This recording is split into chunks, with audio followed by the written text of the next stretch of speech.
இப்ப சமீபமா போனஸ் பிரச்சனை, ஊதிய உயர்வு பிரச்சனை, இந்த மாதிரி விஷயங்கள்லாம் வரும்போது ரெண்டு விதமான வார்த்தைகள் அடிக்கடி அடிப்படுது. ஒண்ணு வந்து 99% பேர் கண்டிப்பாக அவர்கள் ஒப்பந்த தொழிலாளர்கள் தான் நிரந்தர தொழிலாளர் வரைக்குள்ள வரமாட்டாங்க. ஏன்னா நிரந்தர தொழிலாளர்லாம் அவங்களுக்கு மாத சம்பளம் உரிமைகள்லாம் பார்த்தா விடுப்பு எடுத்துக்கலாம், மாத விடுப்பு எடுத்துக்கலாம், மருத்துவ விடுப்பு எடுத்துக்கலாம், கோடைக்கால விடுப்பு எடுத்துக்கலாம். இல்ல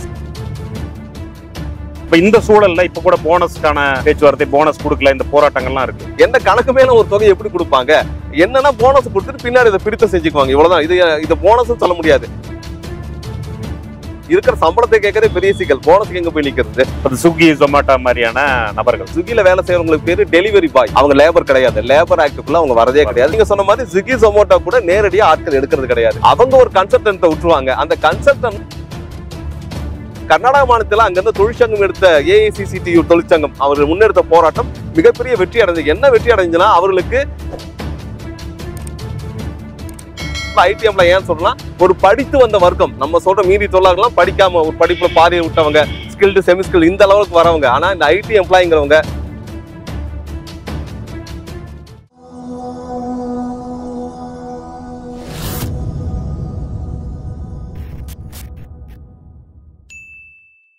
அம்பர்லா யூடியூப் சேனல் நேயர்களுக்கு வணக்கம். பொதுவா பல்வேறு அரசியல் ஆளுமைகளோடு பல்வேறு அரசியல் விவாதங்கள் குறித்து நம்ம பேசிட்டு வரோம். அப்படி இன்னைக்கு தொழிலாளர் சட்டங்கள் குறித்து, போனஸ் பிரச்சனை, இந்த மாதிரி பல்வேறு விஷயங்கள் குறித்து நம்மோடு பேச வந்திருக்கிறார் தோழர் இனியவன். வணக்கம் தோழர். வணக்கம் தோழர். பொதுவா இப்ப சமீபமா போனஸ் பிரச்சனை, ஊதிய உயர்வு பிரச்சனை, இந்த மாதிரி விஷயங்கள்லாம் வரும்போது ரெண்டு விதமான வார்த்தைகள் அடிக்கடி அடிப்படுது. ஒண்ணு ஒப்பந்த பணியாளர்கள்னும், இன்னொன்னு நிரந்தர தொழிலாளர்கள் அப்படின்னும். இந்த வேறுபாடு என்ன? நிரந்தர தொழிலாளர்களுக்கும் ஒப்பந்த தொழிலாளருக்குமான வேறுபாடு என்ன? ஒப்பந்த தொழிலாளர், நிரந்தர தொழிலாளர் அடிப்படையில பாத்தீங்கன்னா, அரசு ஊழியர்களா இருக்கிறவங்க, அமைப்பாக்கப்பட்ட உள்ள இருக்கவங்க நிரந்தர தொழிலாளர் இருக்காங்க. அரசு கிட்ட இருக்கவங்க தான் நிரந்தர தொழிலாளர்கள் முதல் கேட்டகரி 1ன்னு வச்சுக்கலாம். அரசு நேரடியாக அரசு வேலையில் இருப்பாங்க, இல்ல அரசு சார்ந்த நிறுவனங்களா இருக்க பெரு நிறுவனங்கள நேரடியாக பணியில் இருக்கவங்க தான் நிரந்தர தொழிலாளர்களா இருக்கிறாங்க முதல் கட்டமாக.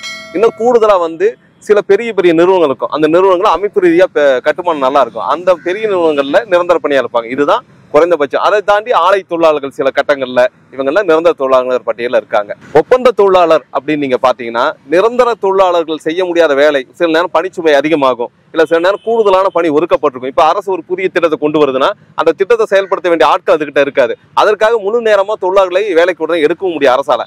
அந்த நேரங்கள்ல அவங்க ஒப்பந்தங்களை கோருவாங்க. இந்த ஒப்பந்தத்துக்கு வேலை செய்யறதுக்கு ஆட்களை கோருவாங்க. இது ஒரு பக்கம். தனியார் நிறுவனங்கள்ல பணி செய்யறதுல 99% பேர் கண்டிப்பாக அவர்கள் ஒப்பந்த தொழிலாளர்கள் தான் நிரந்தர தொழிலாளர் வரைக்குள்ள வரமாட்டாங்க. ஏன்னா நிரந்தர தொழிலாளர்லாம் அவங்களுக்கு மாத சம்பளம், அது இல்லாம அரசு கொடுத்திருக்க உரிமைகள் இருக்கும். உரிமைகள்லாம் பார்த்தா விடுப்பு எடுத்துக்கலாம், மாத விடுப்பு எடுத்துக்கலாம், மருத்துவ விடுப்பு எடுத்துக்கலாம், இல்ல பார்த்தா கோடைக்கால விடுப்பு எடுத்துக்கலாம், இல்ல சுற்றுலா போறதுக்கு குடும்ப விடுப்பு எடுத்துக்கலாம். கூடுதலா அவங்களுக்கு ESI, PFI இதை அத்தனையும் கவரேஜ் ஆகிடும். அவங்களுடைய வாழ்நிலை முழுக்க கவரேஜ் ஆயிரும். இன்னும் கூடுதலா முன்னாடி இன்னைக்கு மாறி இருக்கு. முன்னாடி பார்த்தா பென்ஷன் ஸ்கீம் இருந்துச்சு.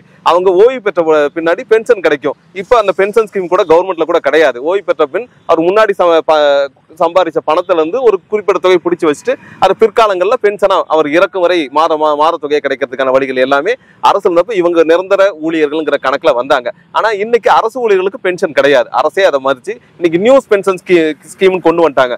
அந்த ஸ்கீம் பழைய ஸ்கீம் மாதிரி கிடையாது, நிறைய சிக்கல்கள் நிறைந்ததுதான். அந்த வகையில் இன்னைக்கு அரசு ஊழியர்கள் நிரந்தர பணியாளங்கிற இடத்துல கிடையாது. ஃபர்ஸ்ட். ரெண்டாவதா தனியார் நிறுவனத்தில் பணி செய்யற ஒரு குறிப்பிட்ட உயர் அதிகாரிகள் இல்ல ஒரு குழு இருக்கு. அந்த குழு தான் நிரந்தர பணியாளர். மற்றபடி மீதி அலுவலகத்திற்கு அத்தனை பேரும் ஒண்ணு ஒப்பந்த தொழிலாளர் இருப்பாங்க, இல்லைன்னா அப்போதைக்கு கான்ட்ராக்ட் லேபர்னு சொல்லுவாங்க.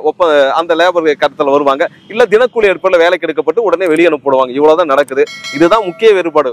நிரந்தர தொழிலாளர்கள்லாம் அவர்களுக்கு அரசு சட்டம் சொல்லி இருக்கிற அனைத்து பலாபலன்களும், அவருடைய எதிர்காலத்தை, அதாவது அவருடைய வயது முதிர்ந்து அவருடைய காலத்தை கழிக்க வேண்டிய உறுதியை அரசு அவங்க பாதுகாப்பு உறுதிப்படுத்தும். இதுதான் நிரந்தர பணியாளர் விதி. இந்த விதியை அரசை பல இடங்களில் மீறியாச்சு இன்னைக்கு. மற்றபடி ஒப்பந்த தொழிலாளர்கள் வேலை அடிப்படையில் கூடுதல் வேலை இருக்கும் பொழுதோ, இல்ல இந்த வேலைக்கு தனியா ஆள் தேவைப்படுது அப்போதைக்கு மட்டும் எடுத்துக்கிட்டு வெளியே அனுப்புறது, இவ்வளவுதான் ஒப்பந்த தொழிலாளர்கள். இவங்களுக்கு அரசு கொடுக்குற சம்பளம் இதெல்லாம் ஒன்னாதான் இருக்கும். ஆனால் பலாபலன்கள் பார்க்கும்பொழுது நிரந்தர ஊழியர்கள் கிடைக்கிற எந்த பலாபலன்களையும் ஒப்பந்த தொழிலாளர்கள் உடனடியாக கேட்டு வாங்க முடியாது. சட்டம் அதுக்கான இடம் தரல. அடுத்து பாத்தீங்கன்னா, இப்ப நீங்க சொல்லும்போது சொன்னீங்க அரசு துறைக்கு கூட சில தனியார் நிறுவனங்கள் ஆட்கள் எடுக்கிறாங்க அப்படின்னு. இன்னும் ஒரு படி மேல போய் இப்ப புதிய வகையான தொழில் முறைகள் எப்படி இருக்கு அப்படின்னா, ஸ்விக்கி, ஜொமேட்டோ மாதிரியான நபர்கள், அவனுக்கு ஒரு ஆர்ப்பாட்டம், போராட்டம், தனக்கான ஒரு நியாயத்தை கேட்கணும்னா கூட தனக்கான ஓனர் யாரு, தனக்கு மேலதிகாரி யாருன்னா தெரியாது. அவன் ஒரு இதுல இருக்கான். அப்படியான வேலை நிலைமைகள் வந்திருக்கு. பொதுவாக இந்த ஸ்விக்கி ஜொமேட்டோ இன்னைக்கு வளர்ந்து வர கால சொல்ல ஒரு வேலை வாய்ப்பு இதெல்லாம் என்ன சொன்னா கிக் ஒர்க்கர்ஸ்ங்கிறாங்க. கிக் ஒர்க்கர்ஸ்னா நிரந்தரமா அந்த பணியில இருக்க மாட்டாங்க. கூடுதலா இவர்களை தொழிலாளங்கிற கன்சிடரேஷன்ல கொண்டு வர முடியாது அரசு சட்ட வரைப்படி. ஏன் அப்படின்னா அந்த தொழிலாளருக்கு வேலை இப்ப ஸ்விக்கில வேலை செய்யறவங்களுக்கு பேரு டெலிவரி பாய். அவங்க லேபர் கிடையாது. லேபர் ஆக்டுக்குள்ள அவங்க வரதே கிடையாது. டெலிவரி பாய் அப்படின்னு வரதை கொண்டு போயிருவாங்க. இல்லைன்னா என்ன பண்ணுவாங்கன்னா ஸ்விக்கி பார்ட்னர்ஸ்னு ஒரு வேலையை கொடுப்பாங்க. இல்ல ஸ்விக்கி கன்சல்டன்ட் ஏதோ ஒரு பேர்ல அவங்கள அந்த லேபர் ஒர்க்கர்ஸ்ங்கிற இந்த கன்சிடரேஷன்ல கொண்டு வரதே இல்லை. ஒண்ணு.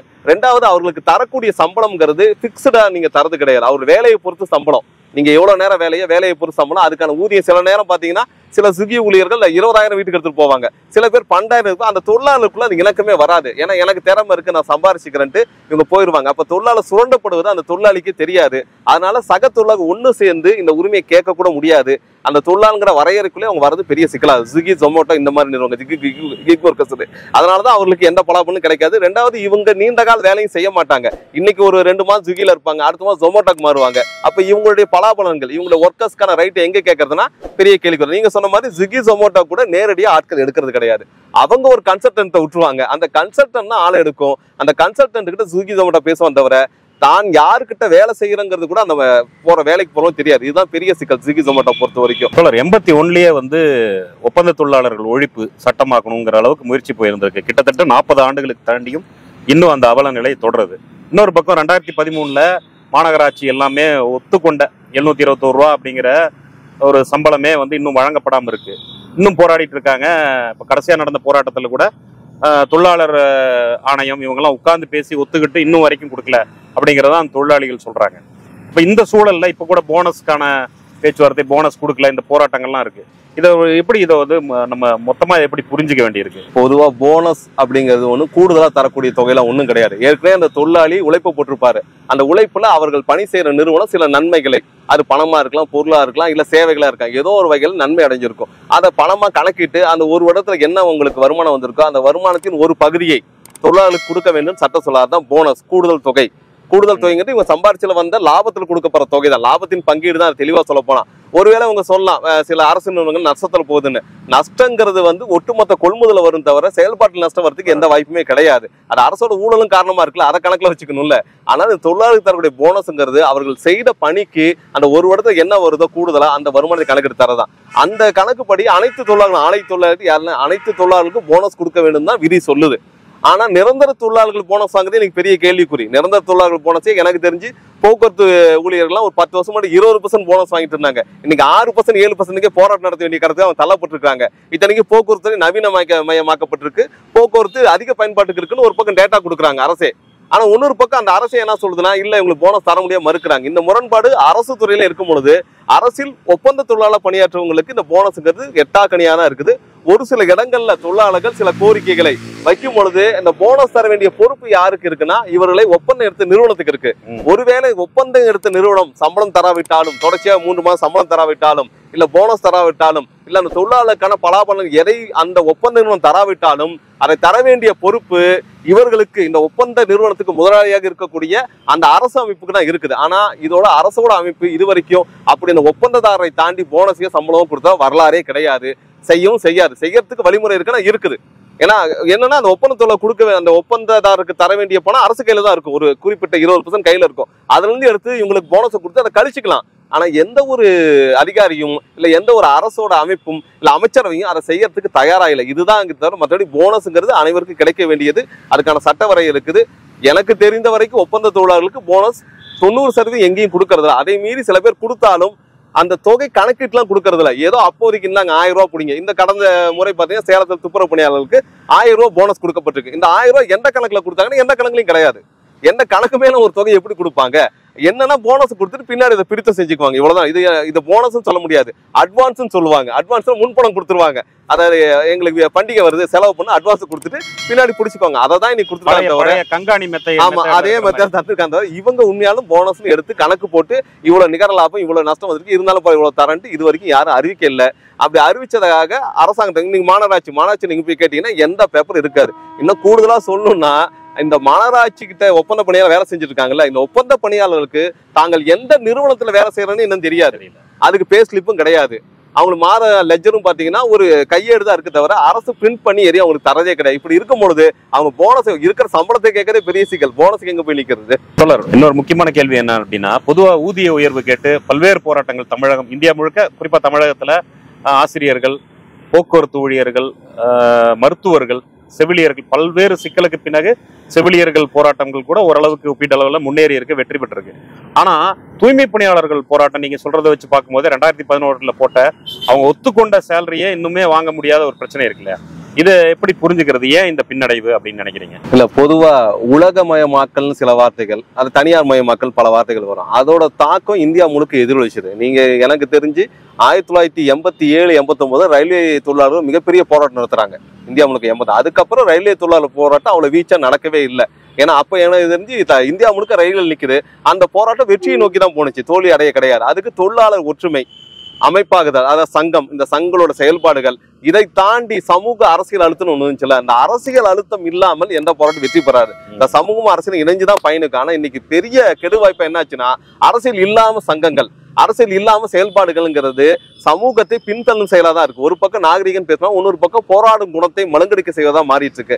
அந்த வகையில தான் போராட்டம் கண்ணோக்க வேண்டியது இருக்கு. தமிழ்நாட்டிலேயும் உங்களுக்கு தெரியும், 2003 அம்மையா ஜெயலலிதா ஆட்சியும் பொழுது அரசு ஊழியர்கள் மிகப்பெரிய போராட்டம் நடத்தினாங்க. அவருடைய சம்பள ஊதியத்தை அதிகப்படுத்தியும் பலாபலங்களை இன்னும் கொடுக்காம இருக்காங்கன்னு சொல்லி மிகப்பெரிய போராட்டம்.